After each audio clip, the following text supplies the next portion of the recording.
আসসালামু আলাইকুম ওয়া রাহমাতুল্লাহি ওয়া বারাকাতুহু। আলহামদুলিল্লাহি রাব্বিল আলামিন ওয়াসসালাতু ওয়াসসালামু আলা সাইয়্যিদিল আমবিয়া ওয়াল মুরসালিন ওয়া আলা আলিহি ওয়া আসহাবিহি আজমাইন।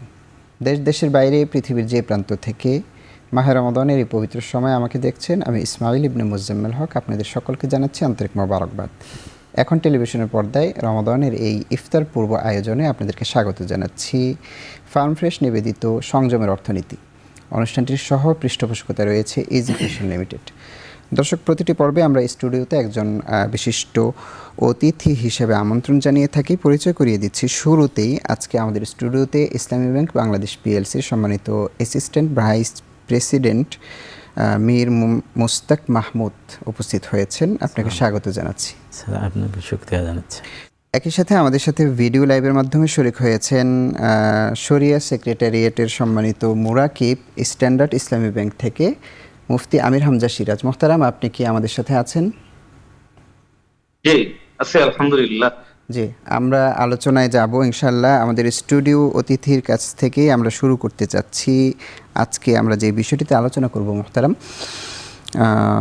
অর্থনৈতিক বৈষম্যে সংযমের শিক্ষা বা রমাদানের এই মাসের শিক্ষা। আমরা একটি পবিত্র মুহূর্তে, পবিত্র মাসে অত্যন্ত গুরুত্বপূর্ণ বিষয়ের অবতারণা করেছি। সংযমের অর্থনীতির থেকে, সংযমের মাস থেকে অর্থনৈতিক বৈষম্য দূরীকরণের যে বিষয়টি, এই অনুষ্ঠানের নামটি আমাকে খুব অনুপ্রাণিত করেছে। সংযমের অর্থনীতি। সংযম,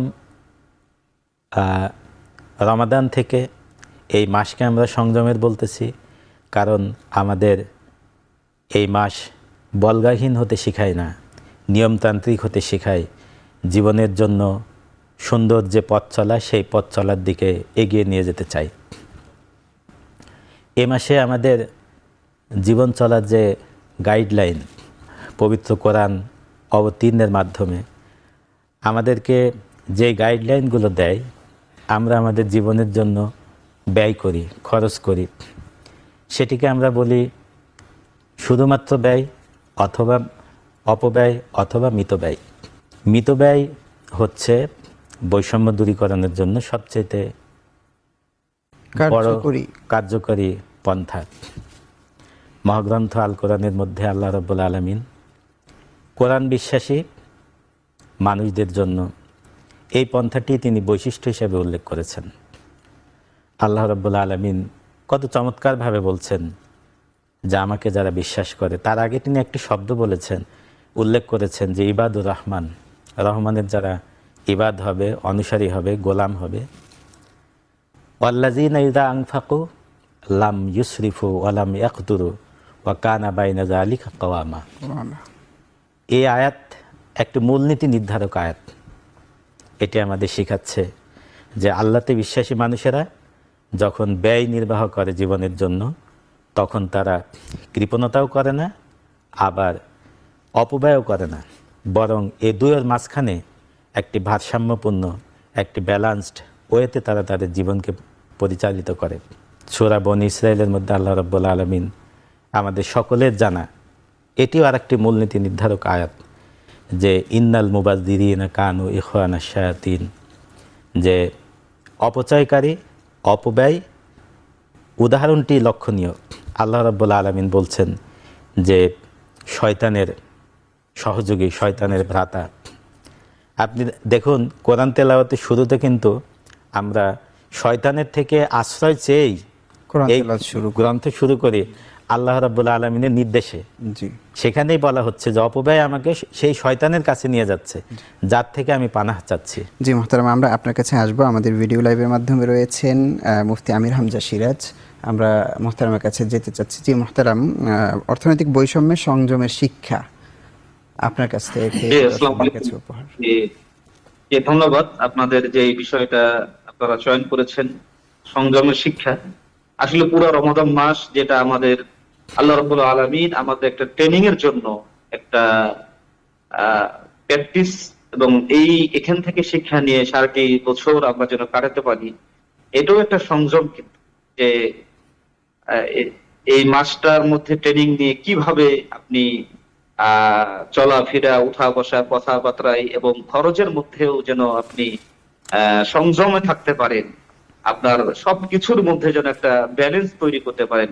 এজন্য আল্লাহ সুবহানাহু ওয়া তাআলা কিন্তু এই রমাদান মাসকে আমাদেরকে দান করেছেন। আমাদের আলোচক ভাই যিনি উনি পাঠ করেছেন কোরআনুল কারীমের সূরা বনী ইসরাঈলের ৬৭ নম্বর আয়াত, ইন্নাল মুবাযযিরিনা কানু ইখওয়ানাশ শায়াতিন ওয়া কানা শাইতানু লিরাব্বিহি কাফুরা, যে নিশ্চয়ই অপচয়কারীরা শয়তানের ভাই এবং শয়তান তার রবের প্রতি অকৃতজ্ঞ। তাহলে এখান থেকে বোঝা যাচ্ছে যে প্রত্যেকটা জিনিস, ইসলামী অর্থনীতি হোক, ইসলামের মধ্যে চলতে গেলে হোক, যেভাবেই হোক, আমার উঠাটা বসাটা যেন ব্যালেন্স হয়, এটাই হলো মূলত সংযমের শিক্ষা। এবং আমি যেন পরিপূর্ণভাবে ইসলাম যখন ফলো করব, যেন আমি আহ মৃত্যুবাহী হয় এবং জি। আমি যেন খরচের ক্ষেত্রে যেন চিন্তা ফিকির করে খরচ করি। এজন্য আল্লাহ সুবহানাহু ওয়া তাআলা কিন্তু একটা উসুল কোরআনের মাধ্যমে এটা উম্মাহকে শিক্ষা দিচ্ছেন, যে যখন আপনি বেশি খরচ করবেন, যখন আপনি বেশি ব্যালেন্স না করে খরচ করার চেষ্টা করবেন, তখন কিন্তু আপনি শয়তানের ভাই হবেন। অর্থাৎ শয়তানের কাজই হলো এই উম্মাহকে মাকাসিদুশ শরিয়া থেকে সরিয়ে অন্য পন্থায় নিয়ে যাওয়া, কুফরি পন্থায় নিয়ে যাওয়া, গণতান্ত্রিক পন্থায় নিয়ে যাওয়া, যে কোনো পন্থায়, যে পন্থাটা ইসলাম সাপোর্ট করে না, সেই পন্থায় নিয়ে যাওয়া হলো শয়তানের কাজ। আর মাকাসিদুশ শরিয়া, ইসলামের মাকাসিদ হলো যে একজন মানুষ তার অর্থনৈতিক থেকে, কর্মকাণ্ড থেকে, তার অর্থনৈতিক ভাবে, তার সম্পদ থেকে, যেন এক ভাই আছে, সেই ভাই থেকে যেন আরেক ভাই কিভাবে জি উপকৃত মোহতারাম, হতে পারে, আরেক ভাই আমরা যেন আপনার কাছে আসবো উপকৃত মোহতারাম, হয়, আপনি আমাদের এটা হলো সাথে থাকুন। ইসলামের শিক্ষা। জি জি। মোহতারাম, অনেক ধন্যবাদ। আমরা আপনার কাছে আসবো আবার, আমাদের সাথেই থাকুন। দর্শক, সময় হলো ছোট্ট একটি বিরতির, আমাদের সাথেই থাকুন, ফিরে আসছি একটু পর ইনশাআল্লাহ।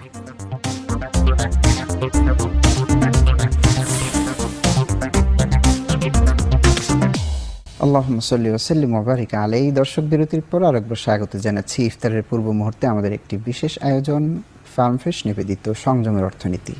অনুষ্ঠানটির সহ-পৃষ্ঠপোষকতায় রয়েছে ইজি ফ্যাশন লিমিটেড। আমরা আজকে আলোচনা শুনছিলাম মোহতারাম মীর মোস্তাক মাহমুদ, ইসলামিক ব্যাংক বাংলাদেশ পিএলসির সম্মানিত অ্যাসিস্ট্যান্ট ভাইস প্রেসিডেন্ট। আমরা যে বিষয়টিতে কথা বলছিলাম বিরতির পূর্বে মোহতারাম, অর্থনৈতিক বৈষম্য, আমাদের সমাজের অর্থনৈতিক বৈষম্য কোন কোন সেক্টরে হয় বলে আপনি মনে করেন? বৈষম্য আমাদের ধনী দরিদ্রের মধ্যে, আমাদের শ্রমিক এবং যিনি নিয়োগকর্তা তার মধ্যে, আমাদের সমাজের চতুর্দিকেই বৈষম্য বিরাজমান। কারণ সেখানে আমাদের কোরআনের শিক্ষা অনুপস্থিত। আজকে আমরা সমাজের দিকে যদি তাকাই, যে কথা আমরা শুরু করেছিলাম যে সংযম অর্থ হচ্ছে বলগাহীনতা না।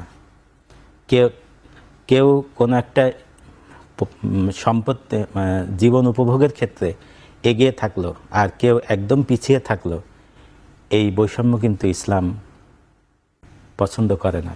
আমি দর্শক শ্রোতাদের উদ্দেশ্যে ইসলামের সোনালী ইতিহাসের ছোট্ট একটু জীবন্ত চিত্র উপস্থাপন করতে চাই। জি। ইরাক থেকে এক মহিলা, ইসলামের পঞ্চম খলিফা বলা হয় হযরত ওমর ইবনে আব্দুল আজিজ রাহিমাহুল্লাহর বাড়িতে আসলেন।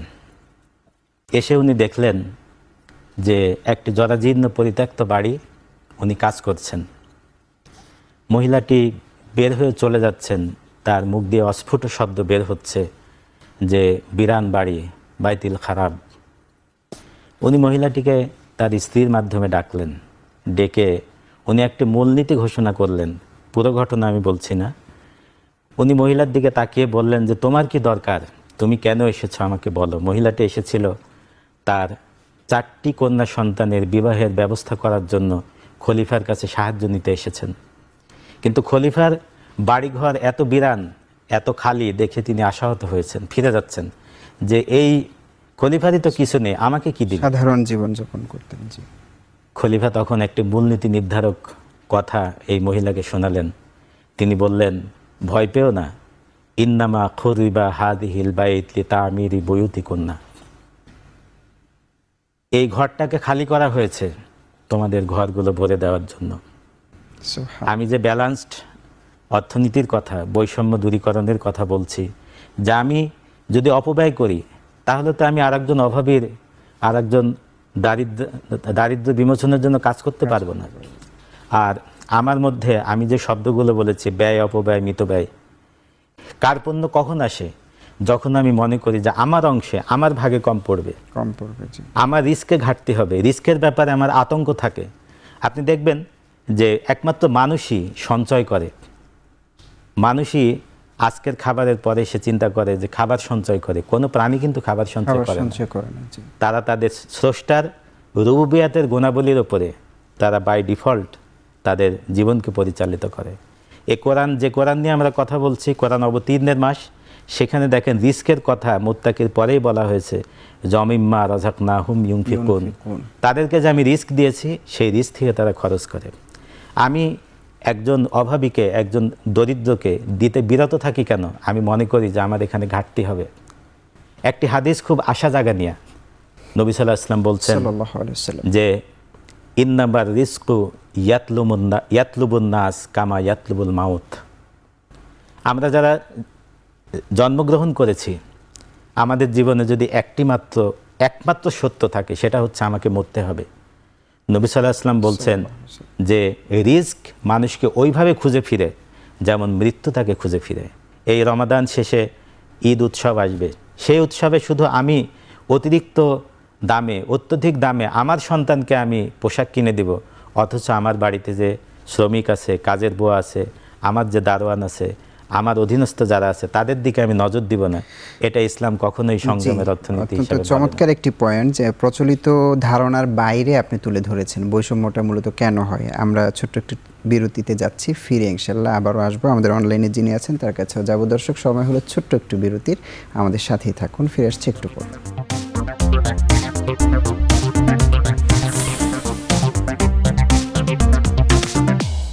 সুবহানাল্লাহি ওয়া বিহামদিহি সুবহানাল্লাহিল আযীম। দর্শক, বিরতির পর স্বাগত জানাচ্ছি। এখন টেলিভিশনের পর্দায় প্রতিদিনের আয়োজন ফার্মফ্রেশ নিবেদিত সংযমের অর্থনীতি।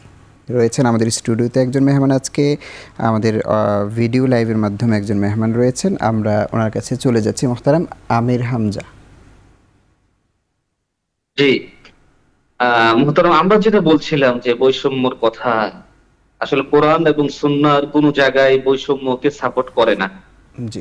এবং এই জন্যই আল্লাহ রাসূল সাল্লাল্লাহু আলাইহি সাল্লামের আবির্ভাব কিন্তু হয়েছে এই জন্যই, যে সমতা এবং মানুষের মাঝে যেন সুষম বন্টন এবং পরিপূর্ণভাবে যেন মানুষ ইসলামকে ধারণ করতে পারে। যে সময় আল্লাহ রাসূলকে এই পৃথিবীর মধ্যে পাঠানো হয়েছে, সে সময় কিন্তু অত্যাচার, অনাচার সবচাইতে বেশি, যেটাকে আইয়ামে জাহিলিয়াতের যুগ বলা হয়। তাহলে সেখান থেকে আল্লাহ রাসূল সাল্লাল্লাহু আলাইহি সাল্লাম যে শিক্ষা আমাদেরকে দিয়েছেন, সেটা হলো, আপনি দেখেন আল্লাহ তাআলা কোরআনুল কারীমের মধ্যে সূরা ফাজরের মধ্যে 17 এবং 18 নম্বর আয়াত, কাল্লা বাল লা তুকরিমুনাল ইয়াতীম ওয়া লা তাহাদ্দুনা আলা তুআমিল মিসকিন, যে কখনো নয় তোমরা এতিমকে সম্মান করো না এবং মিসকিনকে খাওয়ানোর জন্য একে অপরের উৎসাহিত করো না, এরকম না। বরং আল্লাহ তাআলা এতিমের মাথায় হাত বুলানোর জন্য, তাদেরকে সহযোগিতা প্রদান করার জন্য, তাদেরকে ভালোবাসার জন্য আল্লাহ রাসূল সাল্লাল্লাহু আলাইহি সাল্লামের যে আমরা ইতিহাস জানি, যে এটা এজন্য আমাদের মাঝে বৈষম্য কেন হয়? আমাদের মাঝে বৈষম্য এই জন্যই হচ্ছে যে আমরা ইসলামের স্পিরিটটাকে, ইসলামের মূল চেতনাটাকে, ইসলামের মূল কনসেপ্টটা আমরা গ্রহণ করতে পারি নাই। আল্লাহ সুবহানাহু ওয়া তাআলা কোরআনের কারিমের মধ্যে বলছেন যে ওয়াহাল্লাল্লাহুল বাইআ ওয়া হাররামার রিবা, আমি সুদকে হারাম করেছি এবং ব্যবসাকে হালাল করেছি। এই মূল থিমস যদি আমরা নেই, গোটা বিশ্ব থেকে যদি আমরা দেখি, তাহলে ইসলামটাকে মানুষ এটাকে মাইনাস করার জন্য গোটা বিশ্বই উঠে পড়ে লেগেছে। স্বয়ং শুধু এতটুকু না, আমরা আজকে বৈষম্য নিয়ে আলোচনা করছি, কিন্তু এই বৈষম্যের মধ্যে বাংলাদেশের মধ্যে যত অর্থনৈতিক চালিকা শক্তিগুলো আছে, ব্যাংক, বীমা, ইন্স্যুরেন্স, যত কোম্পানিগুলো আছে, একটা হচ্ছে কনভেনশনাল আর একটা হচ্ছে ইসলামিক। যে ইসলামিক পন্থায় যে সমস্ত প্রতিষ্ঠানগুলো চলে, সেই সমস্ত প্রতিষ্ঠানগুলোর প্রতি কিন্তু বিদেশি শক্তি বলেন, সরকারের শক্তি বলেন, যে কোনো শক্তি তাদেরকে হার্ড করে ধরে। আর যখন আপনি অন্য কোনো সেক্টর যেগুলো কনভেনশনাল ভাবে চলছে সেগুলোকে কিন্তু মানে নর্মাল ভাবে, নর্মালাইজ ভাবে তাদেরকে ধরা হয়, জি তাদেরকে ছাড়া মোহতারাম, হয়, আমরা আমরা তাদেরকে সুযোগ দেওয়া হয়। জি বুঝতে পেরেছি। আসলে কিন্তু বৈষম্যের ইসলামের বৈষম্যের সর্বোচ্চ, শিক্ষা তো এটা না। জি জি, আমাদের ইসলামের ব্যবস্থাপনাটাই হলো আসলে সর্বশ্রেষ্ঠ।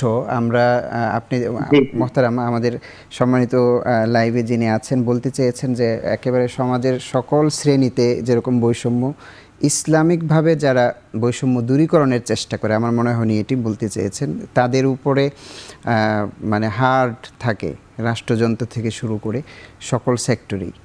তো এই ক্ষেত্রে আপনি কি বলবেন? জি, উনি যেমনটি বলছিলেন সেটি বাস্তবতা কিছুটা থাকলেও আমি আজকের এই আলোচনার ইস্যুতে আরও দু একটি কথা এভাবে যোগ করতে চাচ্ছি জি যে আমাকে তো সঠিক পথে চলতে হোঁচট খেতেই হবে, জি কিন্তু আমি পথ চলা থামাতে পারবো না। জি ধরুন আমি একটি সমাজের সমাজপতি, আমার হাতে একটা ফান্ড আছে, জি এই ফান্ডটাকে আমি খেলার মাঠ বানাবো, না আমার ওই জনগোষ্ঠীর যদি আমি একটি বিস্কুট উৎপাদন করার, বা আমি যদি রুরাল এরিয়ায় থাকি শস্য উৎপাদন করার বা শস্যকে প্রক্রিয়াজাত করার কোনো কর্মসূচি হাতে নেই, অবশ্যই খেলার মাঠে আমি বানাবো, জি কিন্তু মানুষের বেসিক নিডটাকে পূরণ করার পরে আমি ওদিকে এগুবো। ফুলের বাগান আমি বানাবো, কিন্তু ফুলের বাগানের আগে আমি আগে একটা ফলের বাগানও করব, যেখান থেকে মানুষের ক্ষুধা নিবারিত হতে পারে। পৃথিবীর মানুষের গড়া মতবাদগুলো ইকুয়াল ডিস্ট্রিবিউশন, বা যেটাকে অর্থনীতির ভাষায় বলে ইগালিটেরিয়ান ডিস্ট্রিবিউশনের কথা বলে, যে সবাই সমান পাবে, এটি কিন্তু ইসলামের কনসেপ্ট না। জি, শুকরিয়া ইসলাম মোহতারাম। ভাষাবাদের দিকে যায়। আমরা আজকে আর যেতে পারছি না, একেবারেই শেষ পর্যায়ে। ইনশাল্লাহ সামনে কোনো পর্বে আবারও আপনাদেরকে পাবো বলে আশা রাখছি। শুকরান, জাযাকাল্লাহ আমাদের সময় দেওয়ার জন্য। বারাকাল্লাহ ফিক। মুফতি আমির হামজা সিরাজ, আপনার কাছ থেকেও বিদায় নিয়ে নিচ্ছি। ইনশাল্লাহ সামনে কোনো পর্বে আবার আমরা আলোচনা একত্রিত হব। শুকরান, জাযাকাল্লাহ। দর্শক, আপনাদের কাছ থেকে বিদায় নিচ্ছি। আগামী দিন একই সময়ে একই চ্যানেলে দেখা হয়ে যাবে। আল্লাহ তাআলা আমাদের সকলকে রমাদানের বারাকায় রাখুন। আসসালামু আলাইকুম ওয়া রাহমাতুল্লাহি ওয়া বারাকাতুহু।